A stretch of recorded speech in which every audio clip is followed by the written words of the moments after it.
ശ്രീ മണിയൻപിള്ള രാജുവിന് ഉണ്ടായ ഒരു പ്രേതാനുഭവം അദ്ദേഹം വിവരിക്കുന്നതെന്ന് കേട്ടാലോ.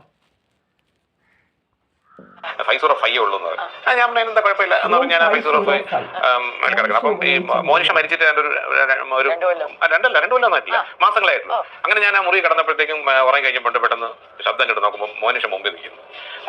അപ്പൊ ഞാൻ ചോദിച്ചു, എനിക്കൊന്നും ഓർമ്മയില്ല. ഞാൻ എന്താ ഇവിടെ നിൽക്കുന്നത്? ഇപ്പം അമ്മ ഏതോ ഒരു പോയിരിക്കുന്നത് ഒരു പർച്ചേസ് എന്തോ കാര്യം. അപ്പൊ അവർ കിട്ടുന്ന ഒരു പ്രത്യേക സൈസ് ചുരിദാറാണ്. ഒരു വെള്ള ഇതിൽ വലിയ ഒരു ഒരിക്കലും കാണാത്തൊരു എന്താ ഒരു സൺഫ്ലവറിൽ സൂര്യകാന്തി പോകും. അപ്പൊ അത് നോക്കി ഞാൻ നോക്കി ചിരിച്ചു. ആ സമയത്ത് പെട്ടെന്ന് കറണ്ട് പോയി. അപ്പോൾ ഞാൻ ഞെട്ടി ഉണർന്നു. ഞാൻ പേടിച്ചിൽ ലൈറ്റ് ഇട്ടു. ഞാൻ വേർത്തു പോയി അവിടെ നിന്ന്. അങ്ങ് വിട്ടു. പിറ്റേന്ന് രാവിലെ ഞാൻ ഇത് മിന്നാരത്തിന്റെ ഷൂട്ടിൽ നിന്നാണ് വന്നിരിക്കുന്നത്. മിന്നാരത്തെ ഷൂട്ടിൽ ഞാൻ മോഹൻലാലുമായിട്ട് സംഭവിച്ചപ്പോൾ ഞാൻ ഈ സംഭവം പറഞ്ഞു. മോഹൻലാല് ഞെട്ടിപ്പോയി. ഞാൻ ചെന്ന് തെറ്റി. അല്ല, ഈ മറ്റേ പടമുള്ള ഡാൻസ് ഉള്ള മോഹൻലാലിന്റെ ലോഹിദാസിന് കമലതള്ള പടത്തിന്റെ 100th ഫംഗ്ഷൻ വന്നപ്പോൾ ഇങ്ങനത്തെ ഒരു ചുരിദാറിട്ടാണ് അവർ വന്നിരുന്നത്. അവർ താമസിച്ചത് 505 മാറി 504. പക്ഷെ എന്ത് നല്ല കുട്ടിയായിരുന്നു. അതുകൊണ്ട് നമ്മൾ ഇങ്ങനെ ചോര പിടിക്കാനൊന്നും വരുന്നതല്ല, സൗമ്യമായിട്ട് എന്നുള്ളതാണ്.